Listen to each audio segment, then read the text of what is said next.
మీ బట్టలకి సాఫ్టింగ్ ప్రొటెక్షన్ ఇచ్చే సరైన ప్రొడక్ట్ ఎలిమ్ ఫ్యాబ్రిక్ కండిషనర్.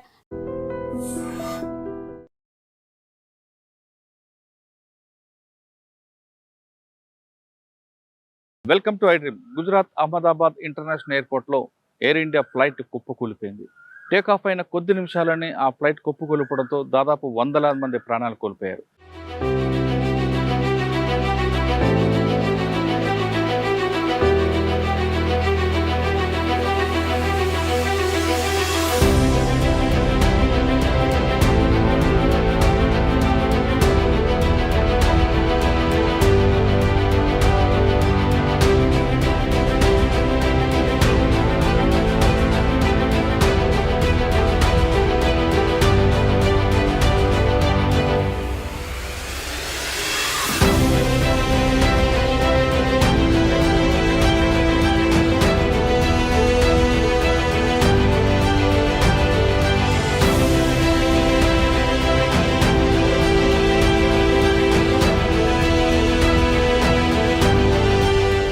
ఫ్లైట్ ఎక్కడైతే కూలిపోయిందో ఆ ప్లేస్లో ఉన్న మెడికల్ స్టూడెంట్స్ 20 మంది చనిపోయారు. ఇంత ఘోర ప్రమాదం ఇటీవల కాలం ఎక్కడ జరగలేదంటూ నిపుణులు చెప్తున్నారు. అయితే ఈ టేక్ ఆఫ్ అయిన వెంటనే ఎలా కూలి ఉండొచ్చు, అసలు ఎలాంటి అనుమానం ఉండొచ్చు అంటే, ఒకవేళ డబుల్ ఇంజిన్ ఫెయిల్ అయిందా, లేదు ఒకసారి 2 ఇంజిన్లు ఉన్న ఫ్లైట్లో డబుల్ ఇంజిన్ కూలిపోతే 2 ఒకేసారి కూలుతాయా, లేదు అందులోని ఫ్యూల్ ద్వారా ఏమైనా ఎక్స్పోజర్ జరిగిందా అనే విషయం అంతా మాట్లాడడానికి Telangana aviation academy director captain SN Reddy garu ఉన్నారు. ఎస్ఎన్ రెడ్డి గారిని అడిగి అసలు ఇటువంటి దీంట్లో చాలా కాలంగా పనిచేసిన ఆయనకున్న అనుభవాల్లో ప్రమాదం ఎలా జరిగిండొచ్చు, దీంట్లో ఏమైనా కాన్స్పిరసీ ఉందా లేదా అనే విషయాన్ని సార్ అడిగి తెలుసుకుందాం. సార్ నమస్తే అండి. నమస్తే అండి. సార్, ఇప్పుడు గుజరాత్లో జరిగిన ఘటన చూస్తుంటే చాలా బాధాకర విషయం. టేక్ ఆఫ్ అయిన వెంటనే కొద్ది క్షణాల్లోనే అది కుప్పకూలిపోవడం. మీరు విజువల్స్ కూడా చూస్తుంటారు. మీకున్న ఎక్స్పీరియన్స్లో టేక్ ఆఫ్ అయిన తర్వాత ఇంజిన్ డబుల్ ఇంజిన్ ఉంటుంది కాబట్టి ఆ ఇంజిన్ పుషప్తో పైకి వెళ్లాల్సింది పోయి అది రన్వే మీదకు ఏ విధంగా ల్యాండ్ అవుతుందో ఆ పొజిషన్లోకి రావడం, తర్వాత ఆ పైలట్ కూడా అక్కడ వేరే విషయాల్లో మాట్లాడడం, ఇవన్నీ చూస్తుంటే మీకున్న ఎక్స్పీరియన్స్లో ఏమనిపిస్తుంది అండి? సార్, నాకు more than 25,000 hours of experience ఉంది. విత్ దట్ మై ఎక్స్పీరియన్స్ నేను చెప్పగలుగుతాను అంటే 2 ఇంజన్లు ఒకసారి ఎప్పుడు ఫెయిల్ కావు. ఇదివరకు ఏమైనా హిస్టరీలో ఏమైనా కాలేదు. ఒక రీజన్ ఒకటి ఏమంటే, ఏదైనా ఫ్యూయల్లో ఏదైనా ప్రాబ్లం ఉండేది ఉంటే, ఎందుకంటే ఫ్యూయల్ ట్యాంక్ నుంచి 2 ఇంజన్లకు అదే ఫ్యూయల్ పోతుంటుంది. దాంట్లో ఏదైనా ప్రాబ్లం ఉండేది ఉంటే 2 ఇంజన్లు ఒకసారి ఫెయిల్ అయ్యే ఛాన్సెస్ ఉంటాయి. అది తప్ప మాత్రం ఇంకా నాకేం డౌట్ వస్తలేదు. అది పోగా ఇంకేదైనా ఏది ఉంటే ఏదైనా సాబిటేజ్ ఉంటే ఉండవచ్చు. We cannot say that. But otherwise అయితే 2 ఇంజన్స్ ఎప్పుడు ఒకసారి ఫెయిల్ కావు.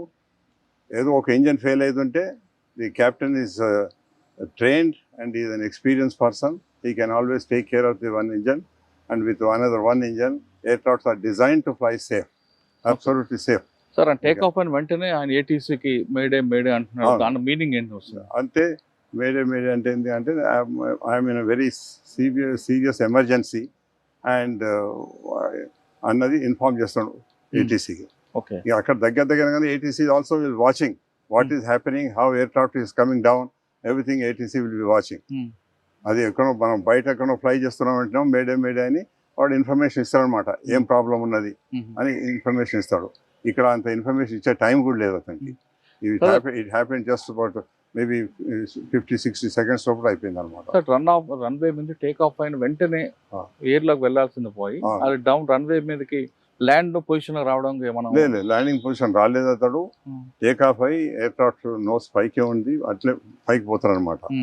But suddenly, what the pictures what I have seen, it shows that some fire has suddenly came into the aircraft, and then the aircraft started sinking down and crashed.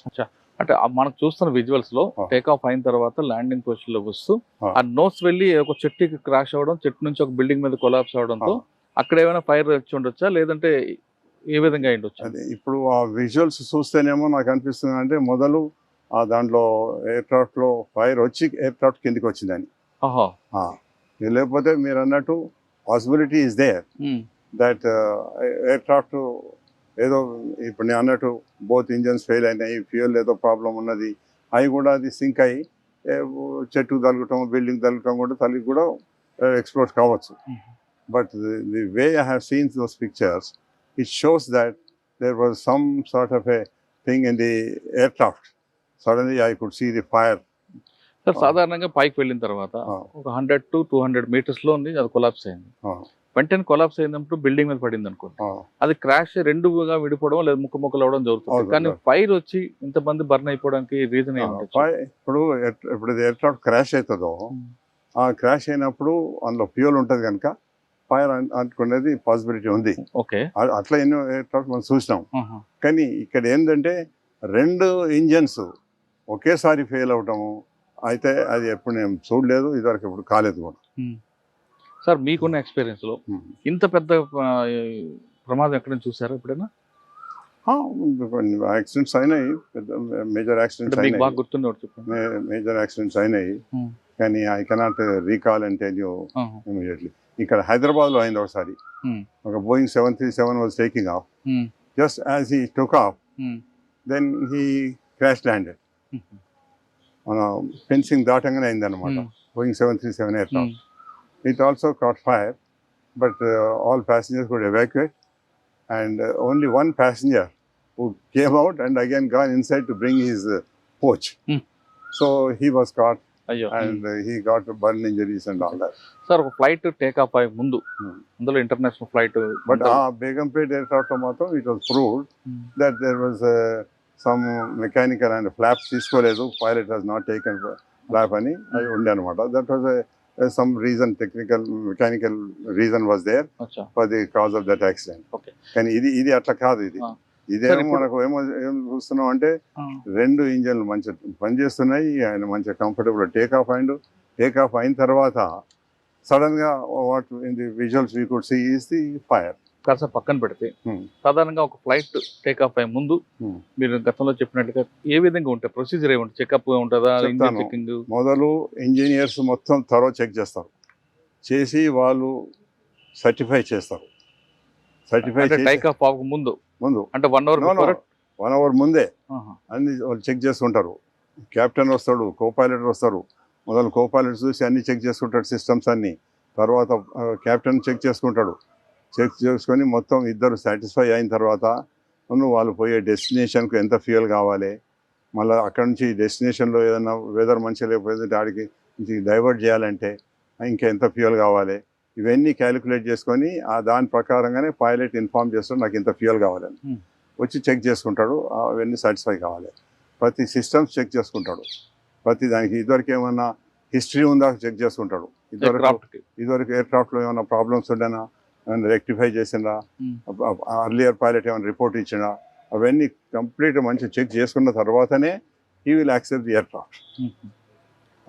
ఎందుకంటే నేను చెప్తాను, ఇప్పుడు ఏది ప్రమాదమైనా కానీ ఓన్లీ ప్యాసింజర్స్ కాదు, pilot కూడా వస్తాడు. అందుకొరకు in his own life also he has to take lot of precautions. Sir వీళ్ళిద్దరు కాకుండా టెక్నికల్ వైపు నుంచి అంటే ఫ్యూల్ విషయంలో కానీ మిగతా విషయంలో కానీ టెక్నికల్ టీమ్ ఎవరైనా చెక్ చేస్తారా? ఇంజనీర్స్ ఉన్నారండి. ఇంజనీర్స్ ముందటనే రీఫిల్లింగ్ అవుతుంది. ఇంజనీర్స్ ముందటనే వాళ్ళు ఐఓసినో హెచ్పి ఎవరైనా కానీ వాళ్ళు ఫ్యూయల్ ట్యాంకర్స్ వస్తాయి, వచ్చి వాళ్ళు ఫిలప్ చేస్తారు. ఫిలప్ చేయకముందు ఫ్యూయల్ చెక్ చేసుకుంటారు వీళ్ళు. దాంట్లో ఏమైనా వాటర్ ఉందా, దాంట్లో ఏమైనా ఇది ఉందా, అది ఉందా అని చెక్ చేసుకుంటారు. చెక్ చేసుకున్న తర్వాతనే that is permitted to be put on to the aircraft. ఎయిర్క్రాఫ్ట్లో పెట్టిన తర్వాత కూడా వీళ్ళు పైలట్ ఎంత కెపాసిటీ కావాలనో అంత కెపాసిటీ ఇచ్చిందా లేదా. సపోజ్ ఈ Sage I want 5 tons 10 tons 8 tons చెప్పిన అనుకోండి, అంత ఫ్యూయల్ కరెక్ట్ పైన వింగ్స్లో వచ్చిందా లేదా చెక్ చేసుకుంటాడు. పైలట్ వచ్చినాక కూడా లోపల కాక్పిట్లో కూర్చున్నా కూడా పైలట్ కూడా చెక్ చేసుకుంటాడు, ఈయన అడిగినంత ఫ్యూయల్ ఉందా లేదా అని. అన్ని సిస్టమ్స్ వాళ్ళు చెక్ చేసుకుంటారు. సార్ ఇప్పుడు మీరు మన విజువల్స్ చూస్తున్నాం, విజువల్స్ లో ఒక్కసారి బ్లాస్ట్ అవడం, ఫ్లేమ్స్ రావడం జరిగింది. అంటే పెట్రోల్ ఒక్కసారి ఆ వైట్ పెట్రోల్ అంతా ఒక్కసారి బ్లాస్ట్ అవడంతో ఫ్లేమ్స్ వచ్చి అనుకుంది. పెట్రోల్ ట్యాంక్ ఒకవేళ ఆ కార్గోలో అంటే మన ఫ్లైట్ లో ఏమైనా మీరు చెప్తున్నాడు ఎక్స్పోజర్ అంటే ఒక చిన్న ఊహాగానం ఏమైనా జరిగింది అనుకోండి, అది వెళ్ళి క్లాష్ అయితే ఫ్లైట్ లో ఏమైనా జరిగి ఉండొచ్చు అంటారా?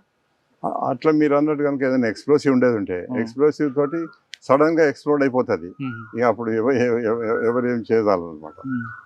అంటే ఎక్స్పోజర్ అంటే కానీ ఇక్కడ వాళ్ళు మేడే అన్నారంటే ఎందుకంటే వాళ్ళకి కొంచెం ఫ్యూ సెకండ్స్ టైం దొరికింది చెప్పడం కొరకు. అది మనకు తెలియదు ఏం రీజన్ అనేది. అది రేపు డిఎఫ్డిఆర్ కాక్పిట్ వాయిస్ రికార్డర్ తీస్తే తెలుస్తుంది అనమాట. ఏం ప్రాబ్లం ఉండే, ఇద్దరు పైలట్స్ ఏం డిస్కస్ చేసిండ్రు, చేయగానే వాళ్ళు ఒక పైలట్ మేడే అని చెప్పిండంటే there must be some advance information to them. అది అందుకొరకే మనం అది వెయిట్ చేసి అది ఒక కాక్పిట్ వాయిస్ రికార్డర్స్ మనం ఈ వాళ్ళ ఒక డిఎఫ్డిఆర్ లో కూడా ఎన్ని పారామీటర్స్ రికార్డ్ అయితే దానిలో ఏది ఏం ప్రాబ్లం ఉన్నది కూడా అంత చాలా detail we can take out. Accident ఎప్పుడు యాక్సిడెంట్ అయినా కానీ ఈ రెండు ఈ కాక్పిట్ వాయిస్ రికార్డర్ ను డిఎఫ్డిఆర్ as very vital equipment which can give lot of information about the accident. అది రావాలంటే ఎన్ని రోజులు పట్టొచ్చు? అది ఇప్పుడు సముద్రాలలో లేకపోతే గుట్టలలో ఏంటంటే వేరు మాట. ఇది ఇక్కడ ఎయిర్పోర్ట్ దగ్గరనే అయింది కనుక within half an hour లోపల లొకేట్. అంటే దానికి ఏంటంటే ఈ ఫైర్ అవన్నీ ఫైర్ ప్రూఫ్ ఉంటవి, ఫైర్ తోటి వాడికి డ్యామేజ్ కాదు ఈ ఎక్విప్మెంట్ కు. అందుకొరకు they can locate in maximum half an hour time లోపల. కానీ అది ఒక ల్యాబ్ రావాలనుకుంటే మదర్ ఇండియాలో ఉందంటారా? లాస్ట్ టైం లో గతంలో ముందు ఇండియా లేకుండే అప్పుడు మనం బయటికి పంపిస్తాం. ఇప్పుడు ఇండియాలో ఫెసిలిటీస్ ఉన్నాయి. It can be decoded in the facilities very easily and the actual what has happened, what circumstances it's happened అని మొత్తం తెలుస్తుంది. యూజువల్గానేమో కొన్ని ప్లేసెస్లో యాక్సిడెంట్స్ అయినాయి ఇట్లాంటి, కానీ అవి వెదర్ మంచిగా లేక అయినాయి. ఇక్కడ వెదర్ మంచిగా ఉన్నది, అందుకని మనం వెదర్ బ్లేమ్ చేసేది లేదే లేదనమాట. Technical reason some sort of నేను చెప్పినట్టు నాకైతే అనిపిస్తుంది ఫ్యూయల్లో ఏదైనా ప్రాబ్లం ఉండొచ్చు, లేకపోతే సాబిటేజ్ కావచ్చు. కానీ రెండు ఇంజిన్ ఫెయిల్ అవటం ఒకసారి మాత్రం ఇద్దరికి కాలేదు. అవి మాత్రం నాకు నమ్మకం లేదు. సార్ ఫ్లైట్ టేక్ ఆఫ్ అయిన ముందే మనకి సెల్ ఫోన్స్ అన్ని కూడా ఆఫ్ చేయమని చెప్తారు. ఒకవేళ వీళ్ళు ఎవరైనా పాసెంజర్ సెల్ ఫోన్ కానీ పెడితే ఆ సిగ్నల్ క్రాష్ ఏమైనా జరిగే ఉండే అవకాశం ఉంది? దాంతో నావిగేషన్ ఎఫెక్ట్ అవుతుంది, కానీ ఈ ఫ్లైట్ ఆ టేక్ ఆఫ్ అప్పుడు దానితో ఏం ఎఫెక్ట్ కావాలన్నమాట. మనం టేక్ ఆఫ్ అయిపోయిన తర్వాత navigation signals can be affected with that cell phones and all that. But ఇక్కడ అటువంటి రీజన్ లేదన్నమాట. ఎందుకంటే ఇది immediately after take off and with in the vicinity of airport as happened. Airport నుంచి వాళ్ళు చూస్తుంటారు కూడా, వాళ్ళు కూడా ఏటీసీ ఆఫీసర్స్ బైనాక్యులర్స్ పెట్టుకొని చూస్తుంటారు. ఎయిర్క్రాఫ్ట్ టేక్ ఆఫ్ అయ్యి కొంచెం సేఫ్ హైట్ పోయి వాళ్ళకు ఎయిర్క్రాఫ్ట్ కనిపించేంత వరకు వాళ్ళు చూస్తూనే ఉంటారు అనమాట. అది అందుకొరకు they will also be I witnesses ఉంటారు. ఎట్లా అయింది, మొదలు ఫైర్ స్టార్ట్ అయ్యి ఎయిర్క్రాఫ్ట్ కిందకి వచ్చిందా, లేకపోతే కింద ఎయిర్క్రాఫ్ట్ పడ్డ తర్వాత ఫైర్ వచ్చిందా, అవన్నీ వాళ్ళు. విజువల్స్ లో మాత్రం మనకి ఎయిర్ లో ఉన్నప్పుడు ఫైర్ కనిపిస్తుంది. క్రాష్ అవ్వబట్టి చెట్టు కొట్టడం బట్టి అయ్యింది వచ్చాము కదా. There could be 2 reasons. One is explosion అవి కూడా కింద పడవచ్చు, లేకపోతే పడ్డ తర్వాత కూడా ఎక్స్ప్లోడ్ కావచ్చు. 2 reasons. దట్ ఫ్లైట్ ఒక్కసారి డౌన్ అవుతుండగా మీకు చూస్తుంటారు, అది చూస్తాము. ఇవన్నీ eye witnesses only can give. And also ముఖ్యంగా అయితే మనకు ఇప్పుడు లక్కీలీ ఈ సర్కమ్స్టాన్సెస్ మనకు డిఎఫ్డిఆర్ను cockpit voice recorder is the primary equipment, primary instrument which can give lot of information. And అది చూసిన తర్వాతనే ఎవరే కానీ కరెక్ట్ చెప్పగలుగుతారు. ఇప్పుడు ఏమైనా మనం ఊహ చెప్పగలుగుతాం, కానీ మనం కరెక్ట్ రీజన్ చెప్పగలం. అండ్ ఈ పర్టికులర్ దానిలో కూడా మొత్తం ఆ 2 ఎక్విప్మెంట్స్ ఈజీగా దొరుకుతాయి. And maybe by tomorrow they can decode it and will be coming with the truth of the action. Air India ప్రమాదం వెనక ఎలా జరిగింది అన్న విషయం కరెక్ట్గా తెలియాలంటే అందులో ఉన్న కాక్పిట్లో కరెక్ట్గా వస్తుంది. అది మనకు కనీసం 24 hours దాని ఉన్న ఇన్పుట్ బయటకు వస్తాయి కాబట్టి కాక్పిట్ వాయిస్ రికార్డర్ డిఎఫ్డిఆర్ అంటారు. డిఎఫ్డిఆర్ రెండిట్లో ఖచ్చితంగా ఇన్ఫర్మేషన్ వస్తుంది. కాబట్టి ఇప్పుడు ఊహాగానాలు మనం క్రియేట్ చేద్దంటున్నారు ఎస్ఎన్ రెడ్డి గారు. కానీ ఆయనకున్న సర్వీస్ ప్రకారం డబుల్ ఇంజిన్ ఎప్పుడు ఒకేసారి ఆగిపోవు. ఒకవేళ పెట్రోల్ కన్జంప్షన్లో కానీ పెట్రోల్ విషయంలో కానీ ఏవైనా అవ్వచ్చు అనే విషయాన్ని చెప్తున్నారు. కానీ డబుల్ ఇంజిన్ ఒకేసారి ఎప్పుడు ఫెయిల్ అవ్వంటూ ఆయనకున్న ఎక్స్పీరియన్స్ చెప్తున్నారు. అహ్మదాబాద్లో జరిగిన ఎయిర్ ఇండియా విషయంపై ఎస్ఎన్ రెడ్డి గారి యొక్క ఒపీనియన్. మరో విషయంలో మళ్ళీ కలుద్దాం. అంతవరకు నమస్తే అండి. Thank you sir.